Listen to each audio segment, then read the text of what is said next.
গত বছরে কোরবানি দিছে ইফাত 50 লক্ষ টাকার, আর এই বছরে কোরবানি দিবে 52 লক্ষ টাকার।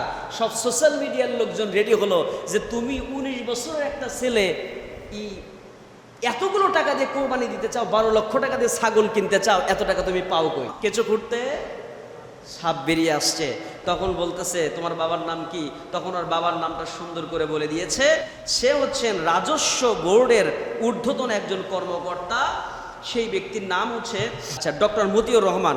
ডক্টর মতিউর রহমান, তিনি রাজস্ব বোর্ডের একজন ঊর্ধ্বতন কর্মকর্তা। তো তার ছেলে তখন চিন্তা করতেছে সব সামাজিক মাধ্যমে যে একজন রাজস্ব বোর্ডের কর্মকর্তা, তার বেতন 50 থেকে 70 হাজার। কথা কয় না?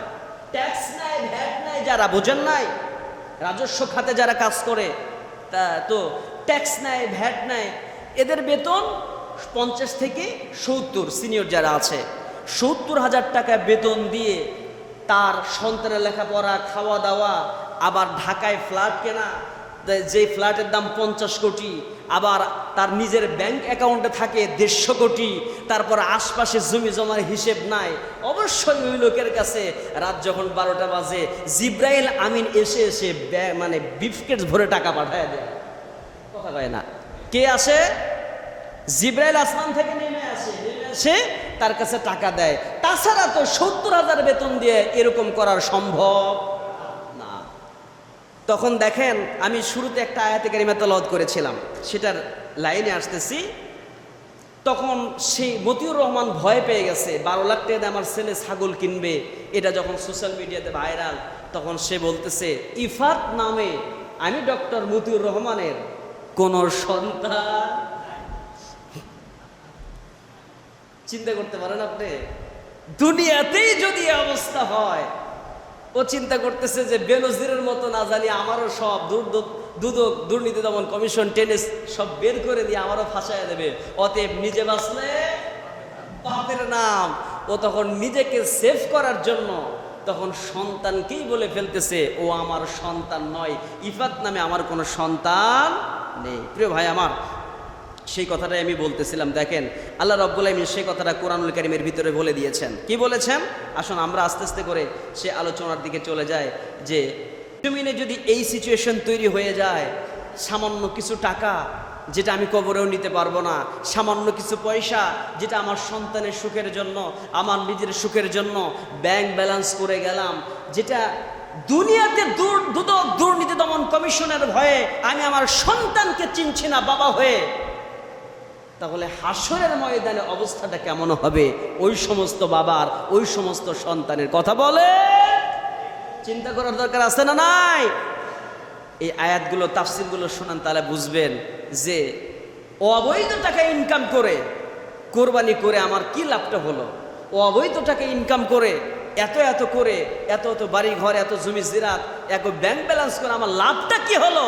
হাসরের ময়দানে তোমার কোনো ফায়দা হবে না। আল্লাহ বলছেন, আল্লাহ সুবহানাহু ওয়া তাআলা বলেন, ইয়াওমা ইয়াফিরুল মারউ মিন আখিহি ওয়া উম্মিহি ওয়া আবিহি ওয়া সাহিবাতিহি ওয়া বানিহি লিকুল্লি ইমরিইম মিনহুম ইয়াওমা ইযিন শাআনুন ইউগনিহি ওয়াজুহুন ইয়াওমা ইযিন মুসফিরা। জোরে জোরে বলি আল্লাহু আকবার। ইয়াওমা মানে সেই দিন মানে কোন দিন? কাল কিয়ামতের কঠিন মুসিবতের দিনে, ভয়াবহ দিনে।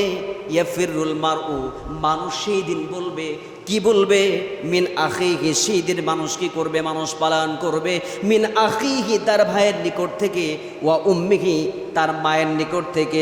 ওয়া আবিহি, এবং তার পিতার নিকট থেকে সে পালন করবে। ওয়া সাহিবাতিহি ওয়া বানি, নিজের স্ত্রী এবং সন্তানদের দিক থেকে পালন করবে। সে ছুটে ছুটে পালন করবে, এই কারণে সে পালায়া যাবে।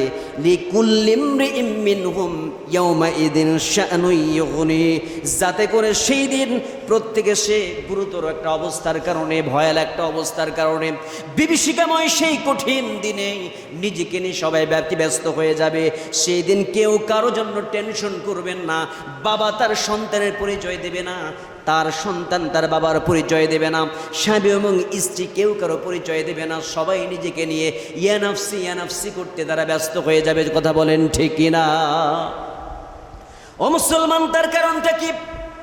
তাফসীরের ভিতরে এসেছে আব্বাস রাদিয়াল্লাহু তাআলা হযরত আব্বাস রাদিয়াল্লাহু তাআলা থেকে হাদিস বর্ণিত হয়েছে, রাসূল করিম সাল্লাল্লাহু আলাইহি ওয়াসাল্লাম বলেন, কিয়ামতের দিন কঠিন বিভীষিকাময় সময়ে ইসরাফিল আলাইহিস সালাতু ওয়াস সালাম যখন সিংহায় ফুৎকার দিয়ে দেবেন, ইসরাফিল আলাইহিস সালাতু ওয়াস সালাম সিংহায় ফুৎকার দেওয়ার সঙ্গে সঙ্গে এই পৃথিবীর মানুষগুলো যখন বিচলিত হয়ে যাবে, সরগোল শুরু হয়ে যাবে।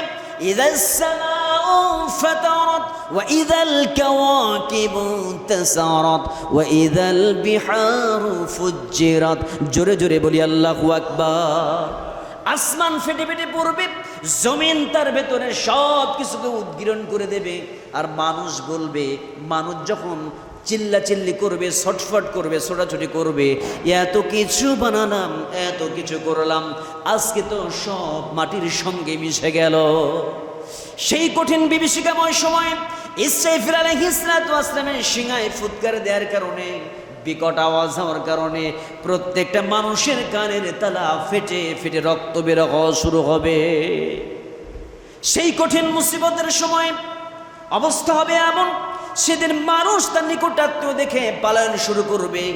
আর সেই দিন অবস্থা হবে এমন, সেই দিন স্বামী থেকে স্ত্রী পালন করবে, স্ত্রী থেকে স্বামী পালন করবে। সেই দিন স্বামী তার স্ত্রীকে দেখে বলবে, ও আমার প্রাণের স্ত্রী, তোমাকে এত ভালোবাসতাম, তোমার জন্য এত কিছু করলাম, তুমি একটু বলো তো আমি তোমার অধিকার পূরণ করেছি কিনা, আমি তোমাকে ভালোবাসতাম কিনা, আমি তোমার জন্য কোনো কল্যাণকর কাজ করেছি কিনা। সেই সময় স্ত্রী বলবে, প্রাণের স্বামী, আপনি আমার জন্য খানা পিনার ব্যবস্থা করেছেন, আপনি আমার জন্য কল্যাণকর কাজ করেছেন, আপনি আমার জন্য অনেক কিছু করেছেন, এটা সত্য কথা। কিন্তু সেই দিন স্বামী তার স্ত্রীকে বলবে, স্ত্রী রে, আমি বড় বিপদে পড়েছি, আমি জান্নাতে যাওয়ার জন্য মাত্র একটা আমলের দরকার, সামান্য একটা আমল দরকার, তুমি তোমার আমল নামা থেকে যদি একটা আমল দিয়ে দাও তাহলে আমি জান্নাতে যেতে পারি। বলেন সুবহানাল্লাহ। সেই দিন স্ত্রী বলবে, প্রাণের স্বামী, আপনি আমার জন্য অনেক কিছু করেছেন, কিন্তু আমি নিজেই তো বিপদের মধ্যে আছি, আমি নিজেই জাহান্নামে যাব না জান্নাতে যাব আমি নিজে জানি না, আমি নিজেই বিপদে পড়তে পারি, তাই আমি যদি আপনাকে একটা আমল দিয়ে দেই আমার একটা আমল খাটতে পড়বে, এই জন্য আমার পক্ষে সম্ভব হবে না আপনাকে একটা আমল দেওয়া, অন্য জায়গায় ট্রাই করেন। সেই সময় সন্তান কি করবে?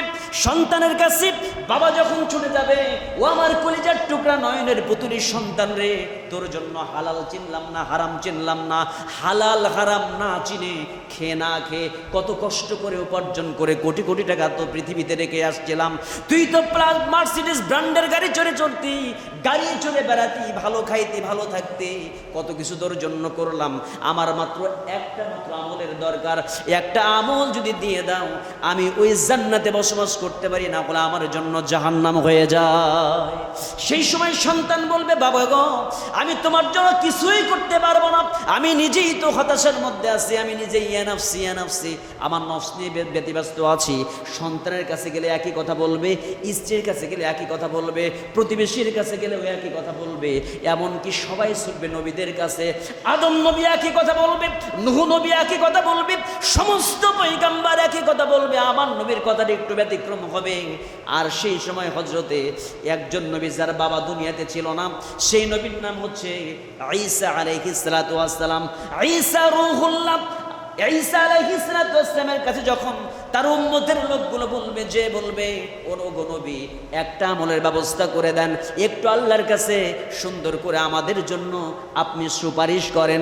সেই সময় হযরতে ঈসা রূহুল্লাহ বলবে, আমি পৃথিবীর কোনো মানুষের জন্য সুপারিশ করতে পারবো না, কারণ কারো কথা নিয়ে কথা আল্লাহর সঙ্গে বলবো না, আমি শুধু নিজেকে নিয়েই আল্লাহর সামনে কথা বলবো, কারণ আমি নিজেকে নিয়ে ব্যস্ত আছি, আমার অবস্থা কি হয় আল্লাহ জানে। জোরে বলেন সুবহানাল্লাহ।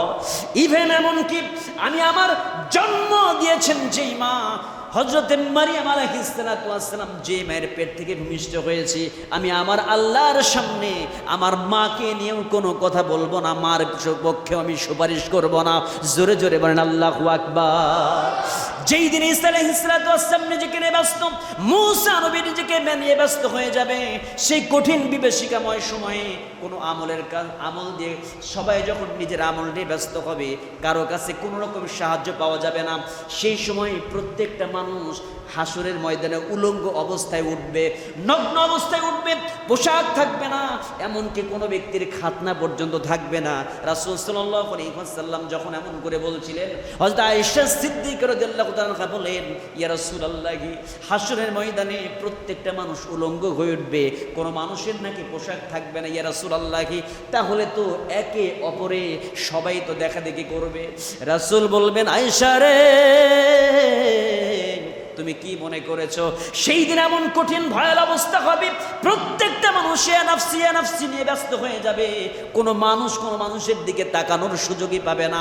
কে লুঙ্গি পরে আছে না, কে কোন ব্যক্তি কাপড় ছাড়া আছে, কোনো ব্যক্তি তাকানোর সুযোগ পাবে না। সেই দিন প্রত্যেকটা মানুষ নাফসি করে তারা নিজেকেই নিয়ে ব্যস্ত হতে থাকবে। জোরে বলেন আল্লাহু আকবার। ও পৃথিবীর মানুষ, সেই কঠিন মুসিবতের দিনে কেমন অবস্থা হয়ে যাবে, সেই দিন হাত আপনার বিরুদ্ধে সাক্ষী দিয়ে দেবে, পা আপনার বিরুদ্ধে সাক্ষী দেবে, আপনার জবানটা বন্ধ হয়ে যাবে, নখ আপনার বিরুদ্ধে সাক্ষী দিয়ে দেবে। এই নখ দিয়ে কোনো অবৈধ ইনকাম করেছেন, পা দিয়ে হেঁটে হেঁটে গিয়ে কোন জায়গায় কি কোন অবৈধ কাজ করেছেন, সকল কিছুর হিসেব সেই দিন আল্লাহ রব্বুল আলামিনের দরবারে দিতে হবে। জোরে বলেন ঠিক কিনা? এই জন্য যারা দুর্নীতি দমন কমিশন, যার সংক্ষিপ্ত রূপ দুদক, এই দুদকের ভয়ে যারা পৃথিবীতেই তাদের কন্যা সন্তান, নিজের পুত্র সন্তানকে ভুলে যাচ্ছে, আখিরাত তো আরো কঠিন জায়গা, সেই অবস্থা কত ভয়ানক হবে আল্লাহই জানে। কথা বলেন। এজন্য প্রিয় ভাই আমার, কার জন্য করছেন? পৃথিবীতে কেউ আপন নয়, একমাত্র আল্লাহ আপনার জন্য আপন। নিজেকে নিয়ে ভাবেন, কু আনফুসাকুম ওয়া আহলিকুম, নিজে বাঁচেন, তারপর আহাল পরিবারদেরকে আপনি জাহান্নামের আগুন থেকে বাঁচান। নিজেই যদি বাঁচতে না পারেন, কারে আপনি বাঁচাবেন? প্রিয় ভাই আমার, এই জন্য যারা এত টাকার গরু কিনে, যারা এই রকম করে মানুষদের সামনে নিজেকে উপস্থাপন করে, তার হালাল ইনকাম না হারাম ইনকাম, এটা নিয়ে তো প্রশ্ন থেকে যায়। এই জন্য প্রিয় ভাই আমার, হালাল টাকা দিয়ে আপনি একটা ছোট্ট 10,000 টাকা দিয়ে ছাগল দেন, ওইটা 10 কোটি টাকা দামের গরু ছাগলের চাইতে, উট কোরবানির চাইতে হালাল একটা ছাগল আল্লাহর দরবারে বেশি প্রিয়। কথা বলেন, কথা বলেন।